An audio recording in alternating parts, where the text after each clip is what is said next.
We're back with our final segment of Comic Book Cove, and let's just say that we are going to the future in more ways than one, literally and figuratively. The future with Batman in terms of Damian Wayne, who wants to be the future Batman, and future Gotham, Neo Gotham, with their future Batman, Terry McGinnis. So yeah, a lot of Back to the Future in this segment. Batman Beyond number 5. Escaping the Grave, Moment of Truth. Escaping the Grave kind of has a new meaning when you read through this issue. So why don't you tell us a little bit about Terminal's big master plan? It wasn't reviving the Joker. Yeah. Terminal had been kind of working as the sort of the leader of the Joker's gang. And his main goal was he was going to get the Joker revived because the Joker was supposedly in, basically a coma, and they wanted to get him back to life. As it turns out, that the guy in the bed's not the Joker. Nope. That's Bruce Wayne. Mm-hmm. Just made up, a little bit of makeup to look like the Joker, and he's still alive, but he's been drugged for that time, and that's basically just so Terminal can get into the Wayne Powers building and steal Keystone, which is this device Bruce Wayne developed for gathering intelligence from all around the world. Mm-hmm. And using the Jokers was just his way to bankroll that, to get, to pay for Wayne's medical expenses and to keep him, living for that long so he could use, the fingerprints and the retinal scan and the voice match and everything. And so it's a really interesting kind of bait and switch at that point. It was nice for me to see, because when we started rereading, when we revisited Batman Beyond, these new issues, not having Bruce there was kind of a downer for me. It was. I mean, as a big fan of this show like you, that was the one thing I was missing, was kind of that ornery old Kevin Conroy voiced Bruce Wayne, and now he's back, and that made me happen. That was nice. What wasn't nice and what didn't make Bruce Wayne happy, and we're just going to jump right to it because the storyline concludes with Terminal was talking to the janitor about, well, you didn't want to raise the Joker, and this janitor, Terminal looks at him down. He doesn't say he's very intelligent, anything like that. And basically explains his entire plan to him. The janitor gets him kind of to explain everything to him. Was he used the Jokers because it took a lot of money to resuscitate Bruce Wayne, so he said, hey, I'm bringing back the Jokers, and it gave them a rallying point around him to get all the resources he needed. Well, when Terminal is fighting Terry McGinnis Batman, the janitor takes Bruce Wayne and says something to Bruce Wayne. He talks to him. Bruce Wayne comes out and immediately is, no, this can't be. That voice is familiar. Janitor takes him over, says, hey, Batman, why you're so cranky? And you're, the predecessor, the original, knew a good joke when he heard it, and just kind of throws him off the edge. Well, Batman goes to get Bruce Wayne, and Batman's like, no, don't worry about me, go get him, get the janitor. Terry McGinnis is happy to see Batman. Bruce Wayne, one and the same. Terry McGinnis is happy to see Bruce Wayne. Thanks for Land of the Living. Bruce Wayne is upset, though. He said, if you knew who that janitor was, you should have just let me go. Well, the reason is because Escaping the Grave, it wasn't about Bruce Wayne. It wasn't about Batman. It was about the Joker. And we're not talking about Bruce Wayne as the Joker. We're talking about the Joker. That janitor turned out to be the Joker because that little hovercraft they were piloting, was it his brother Max? No, not his brother, Matt. Yeah. Takes it down, and as he's trying to fix it, Terminal, the Joker says, you were never smart enough to take down Wayne. And Terminal says, well, get a crowbar and help me take off the panel. Well, when you give the Joker the crowbar, he knows what to do with it. Yeah, he beats Terminal pretty much to death. And Terminal was kind of asking for it when he said, give me the crowbar. Yeah. He beats him down and says, and Batman will never be able to beat the Joker. He takes off. That is the Joker. Joker is back, which suddenly makes this whole Batman Beyond storyline, this title, that much more interesting. Yeah. It's also hilarious, Wow. too, because Terminal had spent, I don't know how long before that, basically bad-mouthing the Joker. Yes. Saying, oh, nobody would want to bring him Yeah. back. Why would you think I'd want to use him? This is all about Bruce Wayne. Yeah. And, yeah, poor guy gets, some crowball whacks to the skull, and then I think even impaled by it at the end. Yep. Or he, hits him once or impales him or something, so not a good day for Terminal. No. And the Joker being back. Which Joker is this? The DC indicate that there's 3 active Jokers or something. Mm-hmm. This is interesting. Mm-hmm. I don't know if we'll get the big payoff right away, but we just know that he's back. Yeah. What will Terry McGinnis do when he finds out there's a Joker alive? What's Bruce Wayne going to do? Oh, there's a lot looking forward to this title. Yep. Because again, this kind of harkens back to the old Batman Beyond film, Return of the Joker, which kind of this entire story arc harkened back to. But now he's actually back. Yes. And that's interesting. I mean, partly amazed he would even survive that long. Right. Given that he's the Joker. It'll be interesting too. I mean, is he gonna fight Terry at any point? Mm-hmm. Is he ever gonna encounter the Joker's gang? Right. I mean, what's his opinion gonna be of them? Because he wasn't happy that Terminal was calling Bruce Wayne the Joker. Yep. He basically beats him down saying, nobody uses the Joker's name. Yep, except the Joker. Yeah, so it seems like the Joker's gang isn't going to be too safe from that either. No. I look forward to that, to this ongoing story arc. I look forward to Batman Beyond. We're going to get some really good stories here in the future. Teen Titans number 5, Damian Knows Best, Part 5. I enjoyed this first story arc of Teen Titans. I enjoyed that Damian, throughout this, kind of matured. He's always going to be Damian, but now he has a group of friends, and he understands even more so that he needs people around his own age, and he needs group. He can't be around Dick Grayson. He can't be around Pennyworth, as he calls him, and he can't be around Bruce Wayne all the time. He needs people around his own age.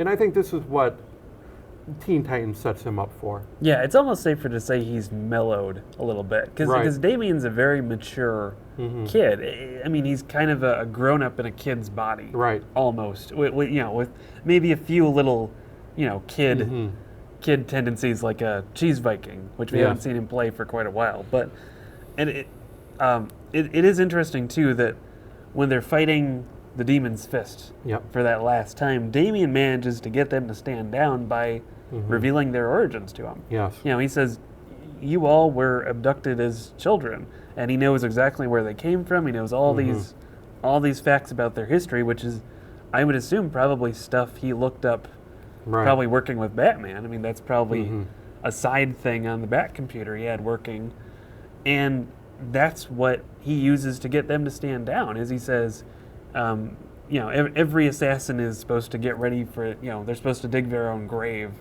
when they first become that. And he says, look, your parents dug a grave for you when they lost you, and they assume you're dead. So if that's the case, what are you? What are you ever going to be if you're just working for Ra's al Ghul? So it's a very mature stance from him too. I mean, it's not the, hey, let's go in and go kick some butt because I'm Robin and I can do that. Which is what we've seen from him in a lot of previous issues and previous story arcs. I didn't really feel Ra's al Ghul is going to let Damian slide by on this one. He was very upset that Mara was able to defeat Damian, even though Mara is all excited that she did. I thought Ra's al Ghul was going to kill her at one time. Was dig the grave, it's for you, and because Damian failed me, I had to take it out on somebody. But I think at the very end, Mara wasn't sure she should be going with her grandfather. Yeah. And he just took her. She didn't really have a choice. Yeah. Yeah, it looks very much like Ra's al Ghul still has something in mind for Damian. Right. Kind of like how it seems like he always kind of has something in mind for Bruce Wayne. Yep. Even though, Batman doesn't want to be a part of that, he still kind of sees that potential. I think he sees kind of a similar potential in Damian. And I think Mara, especially after seeing the interaction between Damian and the Demon's Fist, I think she's saying, oh crap, I picked the wrong side. Yeah. I'm with the the heartless tyrant who doesn't really want me. And it's worth noting too, she doesn't really know what to do when Right, exactly. when it's just her and Roz against the Titans and the Demon's Fist. Yeah. And Roz says, "Oh, you're just standing there quibbling, waiting for me to give Right, you orders. exactly. You're as useless as your dad was." And that's 5 minutes after he said, "Yeah, your dad was a fantastic guy. We called him the White Ghost. He was great. He was loyal. Always eager to please. Yeah, and Now we know why, because he was shunned. Yep. Well, and Roz says that too. He says, words are weapons, and Yep. sometimes they can be fates. So it's all in how you spin the situation. That's very true. We see that the Demon's Fist now, they start out that their purpose was to kill the Teen Titans. Now they work together, and now the Teen Titans actually help them to discover what their destiny was. I thought that was kind of neat at the end when they're all teaming up. They're all calling each other frenemies. And Beast Boy is still Beast Boy, annoying as ever. Yep. I like that story arc. I think we'll see more of that group, probably in a different role. Then at the very end, Damian is confronted by Father, Batman. I like how he's like, "That's Batman." He's like, "Robin, Father." Batman, I think, at first he wanted to say, well, I think with you being with the team, with guidance and supervision, he says, no, I need to, no supervision, no guidance. I need to be with people my own age, my like-minded heroes. Because he talked about, like you said before, he is an adult in a kid's body. He never had that childhood. He says that when they're at, no, we just need the location. What do you have in mind? 3 months later, we see them at Titan's Tower, and Robin is out there looking at, hey, I never had a childhood, but this might be the next best thing is I get to grow with this team. And the team is talking, well, Beast Boy, what do we call you, like the dictator or something? And he says, how about we call ourselves a work in progress? So you see that mellowness, like you said. We see Damian kind of mellowed because he called the Titans my friends. So we see that Damian Wayne is starting to be more open. Doesn't mean he'll suddenly become Tim Drake or Dick Grayson type. He's going to be more open. Yeah, it's he's part of the team, not the team is mine.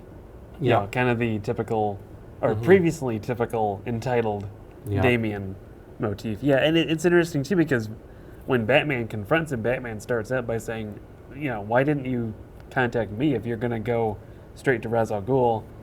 You didn't let me know about that. And Damian just says, look, I had to do this by myself. This is my responsibility.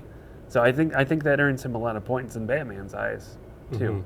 And it's also interesting now, too, because between this and Titans, we now have 2 T-shaped buildings on all opposite sides of the U.S. So that's true. Very interesting.